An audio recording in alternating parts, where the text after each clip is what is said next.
Hey guys, I hope you're doing well. Midweek, and I thought I would jump on and give you a few updates on some things that's been happening in the industry. We've had huge amounts of changes in the last 6 months, primarily around rooming accom. And I guess run you through what those changes are and what that means, and I guess give some insight on where we see opportunity, and hopefully you take something from it. Yeah, we've just had so many changes, which has made life fairly difficult for us, I guess, trying to navigate them all. Here we are. I think there's huge, like I said, I think there's huge opportunity there, and we'll roll through them. I've even given myself a few notes today, so I'll run through them. But probably about 6 months ago, we had a huge change, predominantly for rooming accommodation and the lending around construction of a rooming house. Now, previous to that, probably like the last 3 years, we've been able to get an 80% LVR for all our rooming house builds. Most of our clients have been able to borrow more money to build a rooming house as opposed to borrowing money to build a standard investment property. And that is because these lenders were taking in all of the proposed rental income that a rooming house was going to produce. So let's say rooming house is forecast to produce $1,800 a week, and a standard investment property is going to produce $700 a week. Well, the bank still shades both by 80%, but that figure for 80% is what they use to go towards and calculate the client servicing. So for a rooming house build, people were able to borrow more money because they were going to get a much better return, and so that actually helped a lot of our clients get finance for rooming houses. So they were extremely competitive from an interest rate perspective, and as time went on, prior to the lending changes, not long prior, but prior, we actually had an interest rate drop, and the lenders that we were using for the construction actually increased their interest rates, which was rather frustrating. And then about a month or two later, they actually removed the option to go an 80% LVR in some areas of Brisbane because of the oversupply, and also in a lot of regional areas. Now, the main reason for this is because these lenders were grouping these rooming houses in with the NDIS product, and so they predominantly just didn't do their research. So they've got an NDIS product which is, predominantly backed by the government, and then you've got a rooming house or a co-living property that is predominantly backed by the private investor, and they both have two very, very different end users, and so we've all heard of some horror stories in the NDIS space, and where people have finished building one and then they can't actually get a tenant. Well, it's the exact opposite for the rooming houses. Well, the rooming houses that we're creating anyway, in certain areas where we just literally cannot build enough of them. As soon as they're finished, they're full. And so what was happening is the lender had one policy, and that policy covered rooming houses, but it also covered the NDIS product. And they were getting these people who were finishing these NDIS builds and then not being able to get a tenant. So they started to see that policy as one blanket policy as being high risk. So in some of these areas, they reduced the LVRs from 80% down to 65% LVR, which obviously made it a lot more difficult for people to fund them, and means you had to, rather than having to only put in 20% deposit, you now had to put in a 35% deposit, so a significant amount of money, more money than you originally had to. So that came into effect, which threw a rather large spanner in the works for a few of our clients, who were in the regional areas. We were able to find solutions for most of them. A couple of them we pivoted, did conversions. Others we pivoted and went to the more metro areas. And there was a couple that unfortunately we just weren't able to help.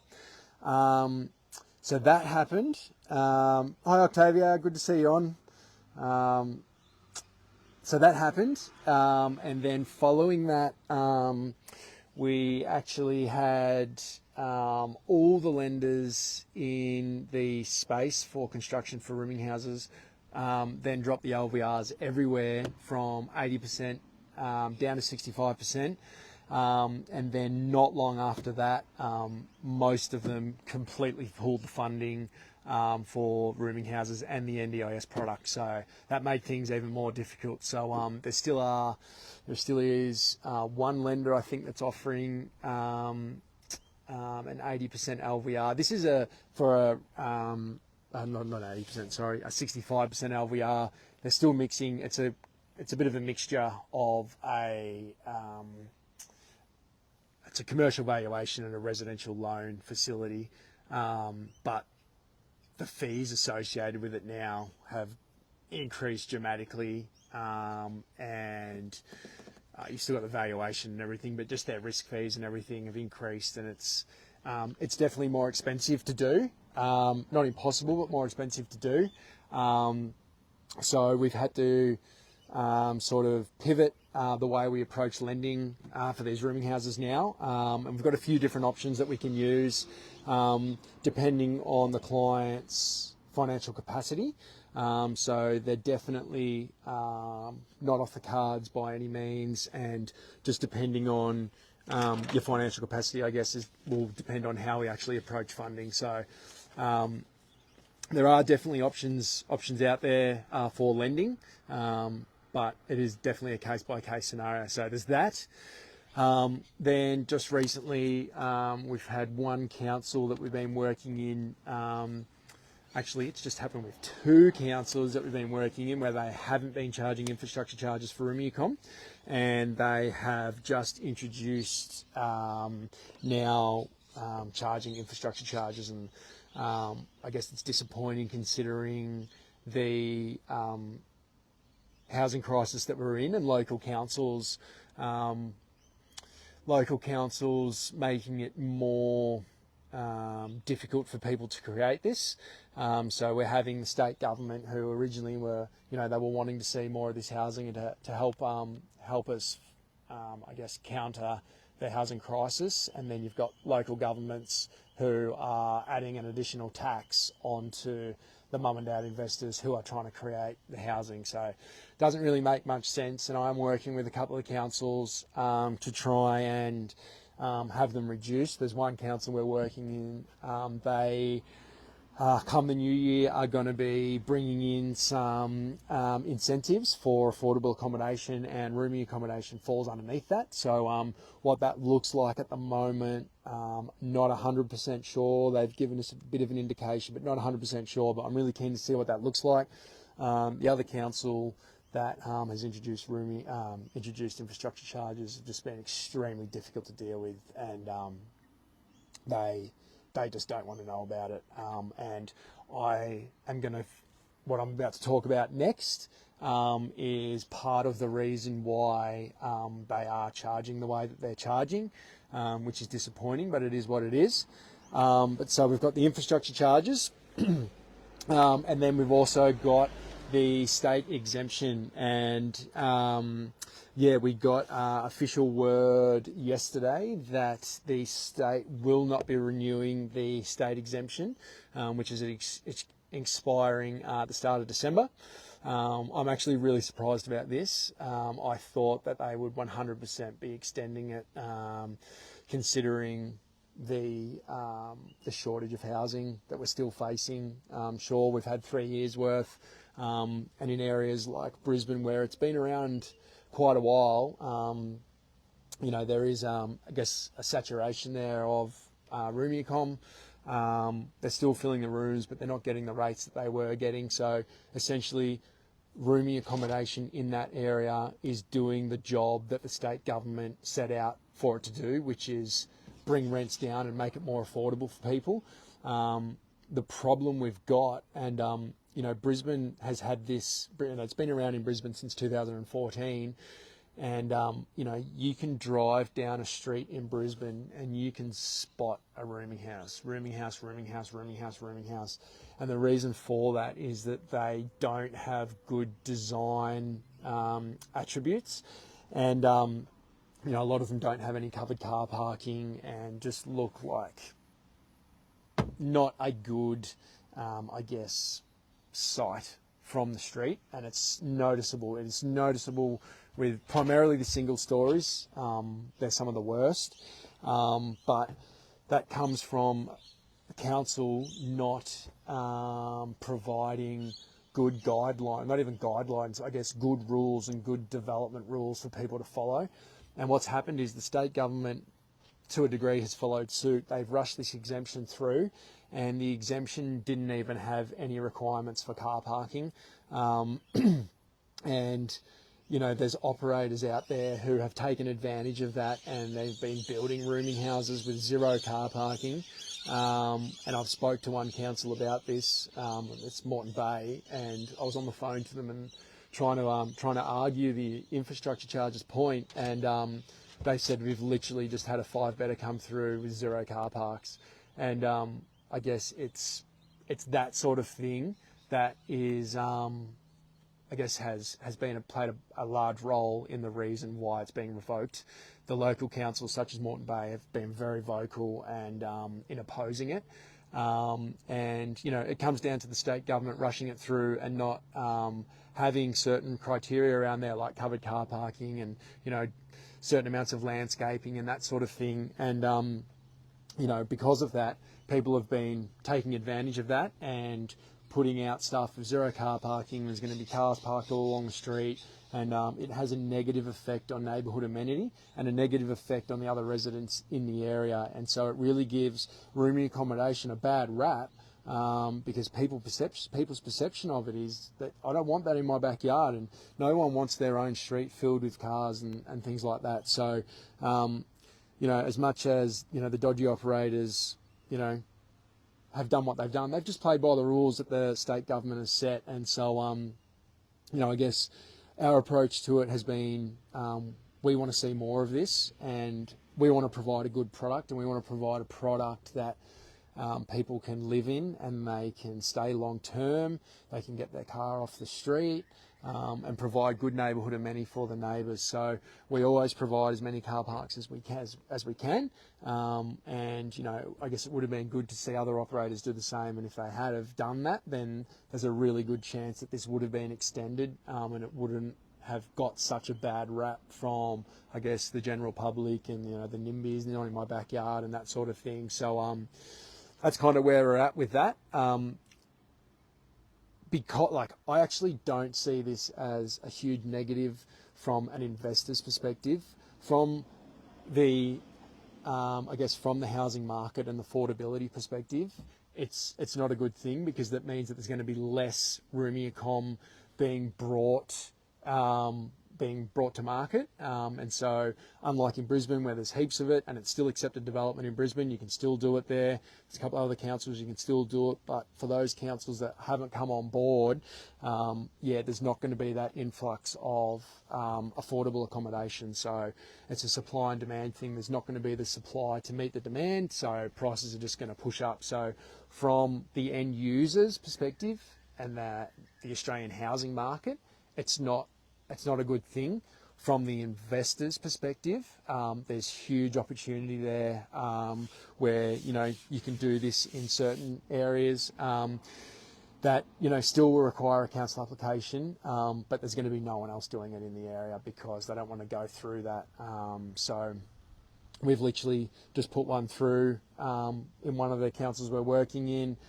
It was in an existing building, but it sailed straight through. It wasn't an issue. So, the problem we've got with the when you do have to do a DA is that you do fall into the the mercy of council, and so nothing's guaranteed there. But if there's a set of rules there that you can adhere to, there's a good chance that it's going to get approved. And if it's a good design and it fits in with the surrounding area, then there's absolutely no reason why councils wouldn't approve it. And I don't think councils want to be seen refusing affordable accommodation, but by revoking the state exemption, it does gives them back that control, basically, which is what they wanted. So there are also other councils where we can still do it as accepted development. So yeah, it's not a be all. It's not the end of the world. There's still going to be huge amounts of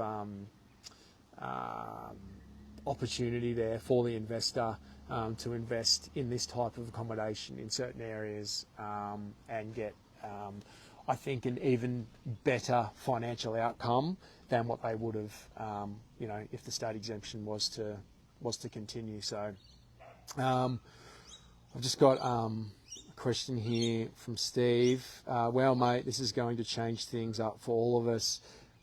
Yeah, it will, mate. It definitely will.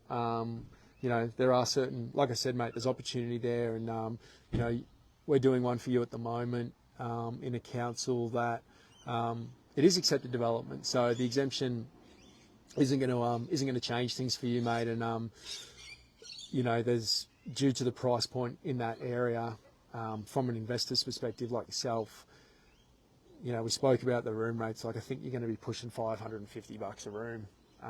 Which is just going to be insane, and that all comes down to supply and demand. There's just not enough supply to meet the demand, so it's definitely going to change things up in some areas, but yeah, not in all areas. I think it'll still be fine. What else is on my list?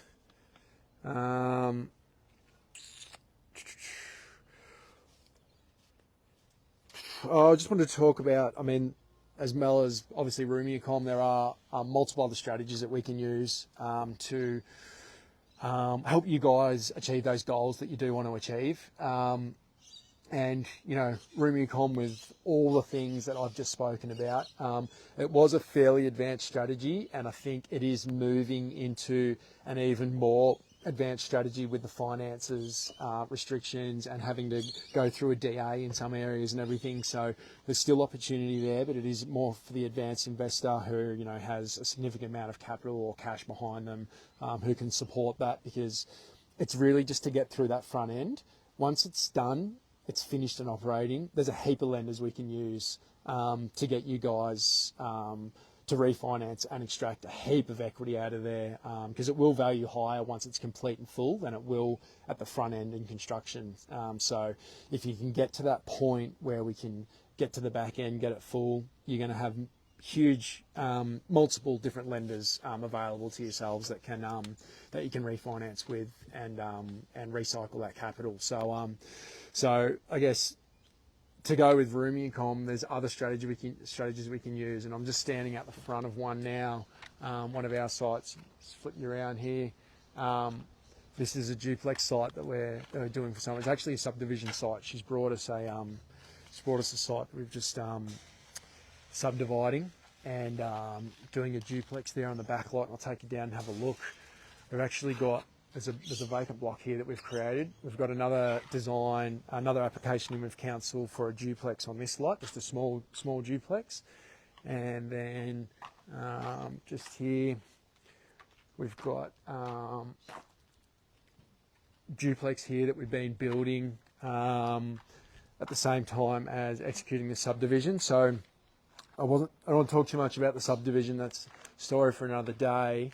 But duplexes we can get into and create a heap of equity and not have to put as much cash down. So for those of you who don't have, I guess, the foundations that you might need for a rooming house, a duplex build like this, you can get into with an 80, 85, 90% LVR, play some LMI if you have to, and then create a heap of equity at the back end. And at the back end, you've got options. You can strata title if you do want to sell one off. You can strata title if you want to increase the end val.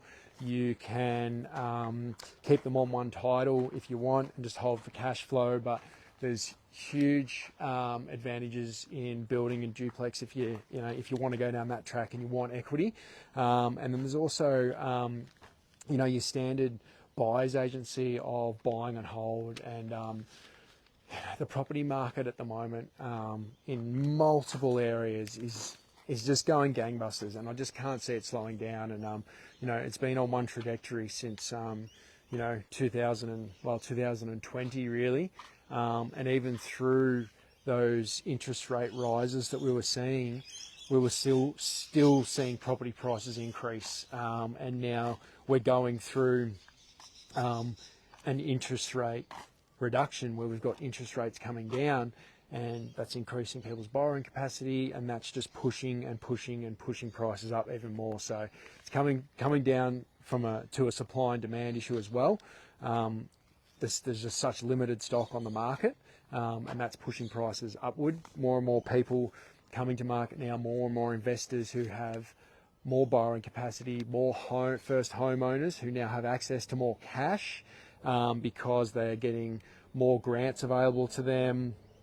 So there's more money, I guess, and more investors and home buyers coming to the market, which is pushing prices up. There's more competition. So that's only going to get worse, guys. Now you compare that to, and I'll just talk about Southeast Queensland, the amount of infrastructure spending that's happening in some areas of Southeast Queensland, which is creating more jobs, it's creating more money in the area. More money in the area means more spending means more pushing prices up, and we've also got the Olympics, and a lot of, not all, but there's a lot of the infrastructure spending is targeted around the Olympics, and there's going to be a big push to get a lot of things built prior to 2032, and it's almost, it really is a perfect storm of these interest rates coming down, limited stock, huge amounts of infrastructure spending, and it's just going to continue pushing prices up. And even with us with the buyers agency, like I remember buying a block for a client. It was literally 12 months ago, and we paid $600K for the block. It was a competitive market, but I'm like, it's expensive, but I feel like there's no other stock on the market. I feel like we have to do this. So took the client through it. We purchased it. It'd be worth easily $700K now, and that's in a 12-month period. So that's just one example. That is literally just one example. So we've got the standard buyers agency there, guys. We can buy standard properties. We do all the research in good growth areas where we're seeing huge amounts of growth now and forecast into the future. And it just means that you can sit, you can hold, and you can create equity for yourself while you sleep. And the whole idea is that you create equity through those purchases, or through that purchase, and you can borrow against that property as it goes up in value. You can borrow against that and then use that equity to go and buy something else. Now, there's, we have to take it through a whole strategy, but you can't just continue doing that because you will hit the servicing ceiling. So there is a whole strategy behind that on how we can do that. But I think I just think that there's huge amounts of opportunity at the moment, and if I guess the sooner you can get into the market, if you are looking at the moment, the better off you're going to be, because the longer you wait, I think the more expensive it's going to be. So the whole idea is get into the market, build that equity, and you just keep leapfrogging into one to the next. So if you want a hand with that, guys, by all means, just reach out to us, have a chat, and just see if we're in alignment and see if we can help. I've just got a couple of questions here, guys. I'll just run through them while we're here. Declan said, "Hi Joel, what's your views on the new Brisbane City Council planning scheme amendments on allowing sinks and kitchenettes in each?" Can I see more? Oh, yep. Not allowing sinks and kitchenettes in each micro unit. I feel this will make rooms not as desirable or rents to not be as high. Look, I think it's, mate, this has been something that's going on in Brisbane City Council for years and years. There's been multiple court cases around it. And for a period there, we weren't able to do it. And a period there, we were able to do it. And now, obviously, they have amended it. And yeah, you know, those sinks need to be removed for anything moving forward. So, look, from a I guess a usability perspective, it's not ideal. From my perspective, I thought it's only a matter of time until this happens, because, you know, the definition for rooming accom is that it can't be self-contained. And I know there's no hardwired cooking facilities in those kitchenettes, but it is bordering on being self-contained, so that there's a bit of a conflict with the definition and what was actually being produced. Yeah, it's probably going to have a bit of an impact, because the new rooming accommodation is going to be competing with the older rooming accommodation that have sinks. So, look, I think there is a way around it from a design perspective. So I don't think it's going to be the end of the world, but I think people just need to adapt.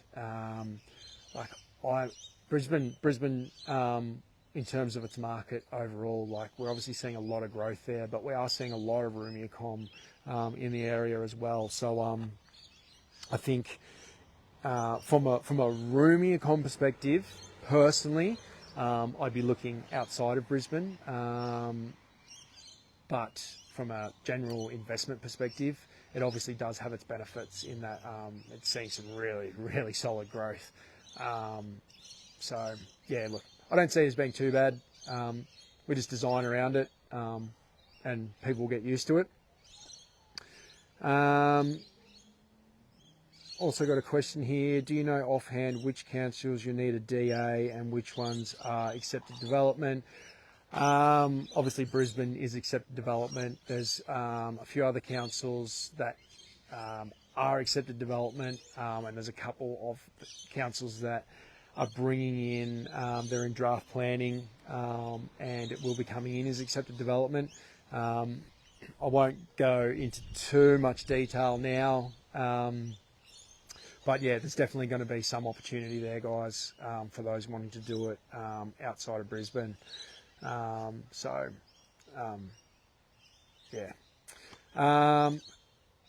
Guys, anyone else got any other questions while I'm on here? More than happy to answer. I'll just see if there's any others. Hey, Darren, good to see you on, mate.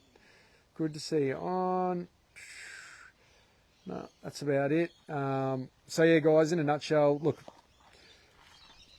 it's not all bad. I do see that there's going to be a lot of opportunity there for those who don't have the financial capacity for rooming accommodation, as it is a more advanced strategy. There's multiple other strategies that we can use to help you build your wealth. So if you want to find out more about that, do reach out.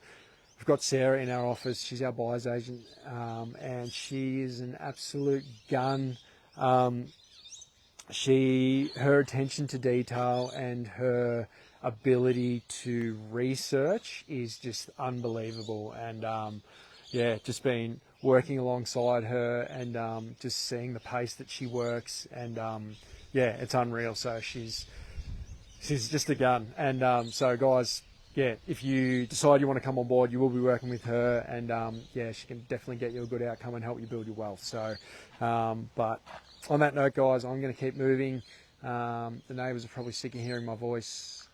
I'm going to be doing, actually, if you are not on our YouTube channel, guys, jump on YouTube, subscribe to Echo Property. I'm going to be doing two things. One, a mini series on a duplex build that Bianca and I are building here on the Sunshine Coast.